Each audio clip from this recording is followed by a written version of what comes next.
Saudara, terima kasih Anda masih bersama kami dalam Berita Banten. Bagi Anda yang baru saja bergabung, kami hadirkan kembali 3 berita utama hari ini. Rekannya tewas tertimpa gerbang saat mengamankan demo. Satpol PP Lebak gelar aksi solidaritas depan gedung DPRD.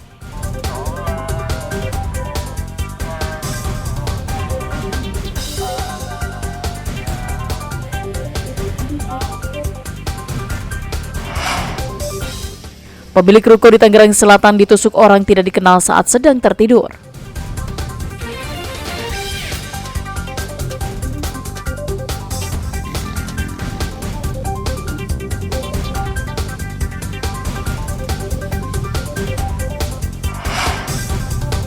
Kurang kuasai medan jalan, minibus di Kota Serang terjun ke sungai.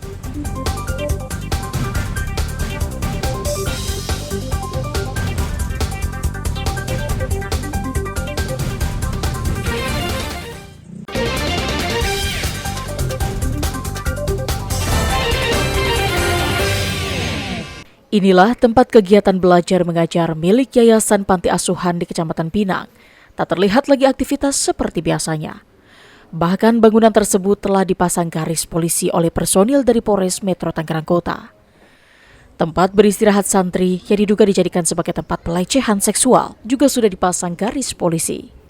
Saat ini polisi telah menetapkan 3 tersangka, salah satunya pemilik yayasan dan 2 pengasuh sebagai pelaku pelecehan seksual terhadap anak didiknya. 1 tersangka masuk daftar pencarian orang.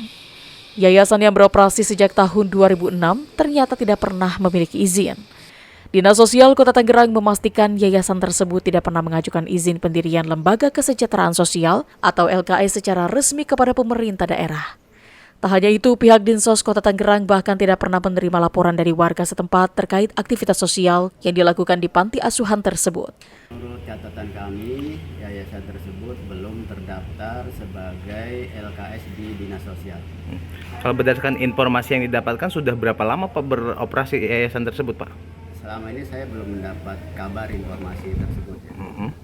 Di dalam yayasan diketahui telah terjadi kekerasan seksual terhadap para santrinya yang beberapa diantaranya masih berusia di bawah umur. Ariel Maranus dan Taufik Saleh melaporkan dari Kota Tangerang.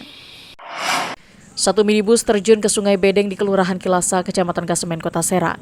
Minibus tersebut berisi rombongan asal Bogor yang akan melakukan ziarah di Banten. Evakuasi kendaraan dilakukan oleh petugas Damkar dan BPBD serta anggota kepolisian dan dibantu warga.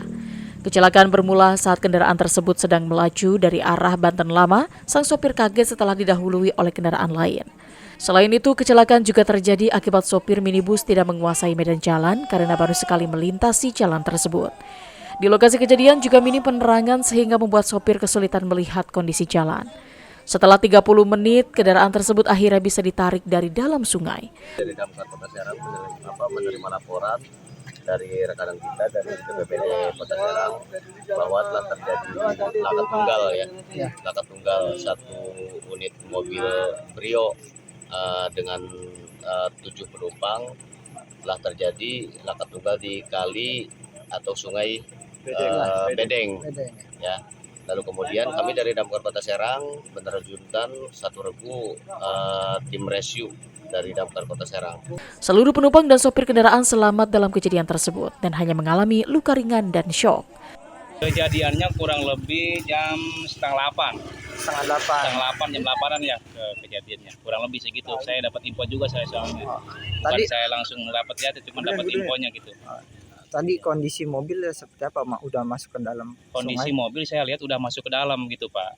Akibat kejadian tersebut, mobil ringsek pada bagian depan.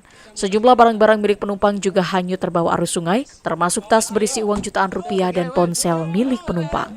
Ariel Maranus dan Fajri Munawir melaporkan dari Kota Serang. 100 personil dari Brimopolda Banten diberangkatkan ke Papua bergabung dengan Satgas Amole. Pelepasan 100 personil Brimob tersebut dipimpin langsung Kapolda di halaman Mako Polda Banten. Selain dihadiri oleh pejabat utama, pelepasan personil Brimob tersebut juga dihadiri oleh keluarga para personil yang berangkat bertugas. Nantinya personil Brimopolda Banten akan ditugaskan mengamankan objek vital nasional, yakni PT Freeport Indonesia yang berada di Papua. Rencananya personil Brimob tersebut akan ditugaskan selama 6 bulan. Sebelum diberangkatkan, 100 personil BRIMOB ini sudah menjalani serangkaian pelatihan untuk menyiapkan fisik dan mental selama menjalankan tugas, mengingat kondisi medan yang menantang. Melihat dan mengikuti kegiatan upacara pemberangkatan pasukan dari Satuan BRIMOB Polda Banten untuk Satgas Amole 2024 yang akan ditugaskan di Papua, tepatnya di wilayah PT Freeport Mimika, Papua. Adapun pasukan yang diberangkatkan ini berjumlah 100 orang dan rencananya akan melaksanakan tugas selama 6 bulan. Jumlah personil BRIMOB yang dikirim ke Papua pada saat ini yakni sebanyak 406 personil, di mana 100 personil diantaranya berasal dari BRIMOB Polda Banten. Ariel Maranus dan Fajri Munawir melaporkan dari Kota Serang.